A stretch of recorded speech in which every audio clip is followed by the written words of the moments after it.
पत्ते द्यावे आणि त्यांना घरी बसून खेळायला सांगा. घरी बसून खेळायला सांगा. विधानसभागृह हे शेतकऱ्यांचं, राज्यातल्या कष्टकऱ्यांचं आणि त्या ठिकाणच्या राज्यातल्या जनतेसाठी कायदा तयार करणारं सभागृह आहे. त्या ठिकाणी सर्वसामान्यांचे प्रश्न मांडावे, सर्वसामान्यांना न्याय दिला पाहिजे. त्या ठिकाणी पत्ते खेळायची जागा नाही ती.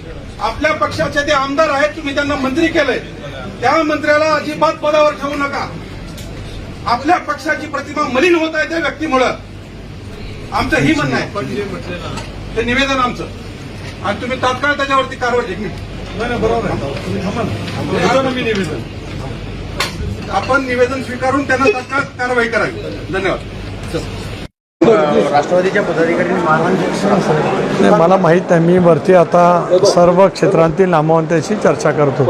सूरज चव्हाण होते मारहाण. असं काय असेल तर ते चूक आहे. मी याचं कधीच समर्थन करणार नाही. मी अत्यंत शांततावादी कार्यकर्ता आहे. चर्चेतून, देवाणघेवाणीतून अनेक प्रश्न त्या ठिकाणी सुटत असतात. ते त्यांची भावना व्यक्त करण्यासाठी आले. मी शांतपणाने ऐकलं. मी निंदनीय असं म्हटलं मगाशी. कारवाई करावी योग्य ती असेल ती. मी समर्थन करणार नाही कधीच. आयुष्यात मी कधी चुकीच्या गोष्टीचं समर्थन केलं नाही. मी सांगितलं ना, आता मला माहीत नाही ना, माझ्यासमोर तर घडलं नाही. असं दाखवा की मी होतो तिथे. मी मगाशी आपल्या लातूरकरांच्या वेगवेगळ्या क्षेत्रातल्या नामवंतांशी चर्चा करत होतो.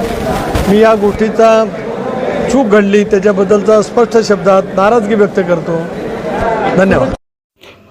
महाराष्ट्र के लातूर में एक ऐसी घटना घटी है जो महाराष्ट्र की राजनीति के स्तर को दर्शाती है। विधान परिषद सत्र के दौरान ऑनलाइन रम्मी खेलने के आरोप में कृषि मंत्री माणिकराव कोकाटे के इस्तीफे की मांग करते हुए लातूर में राष्ट्रवादी कांग्रेस के प्रदेश अध्यक्ष सुनील तटकरे के सामने छावा संगठन के कार्यकर्ता पत्ते फेंक कर विरोध जताया।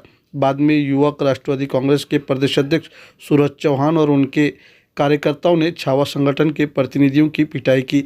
इस घटना के बाद सुनील तटकरे ने अपनी स्थिति स्पष्ट की। उन्होंने कहा, मैं इसका कभी समर्थन नहीं करूंगा। मैंने कहा कि ये निंदनीय है, अगर उचित हो तो कार्रवाई की जानी चाहिए। मैं इसका कभी समर्थन नहीं करूंगा। मैंने अपने जीवन में कभी किसी गलत चीज़ का समर्थन नहीं किया। मैं जो गलत मानता हूं उसके बारे में स्पष्ट शब्दों में अपनी नाराज़गी व्यक्त करता हूं। उन्होंने स्पष्ट कहा कि वो किसी भी गलत चीज़ का समर्थन नहीं करेंगे। उन्होंने ये भी उल्लेख किया कि बातचीत के माध्यम से मुद्दों को सुलझाने पर जोर दिया जाना चाहिए था। इस घटना से राजनीतिक गलियारों में चर्चा शुरू कर दी है।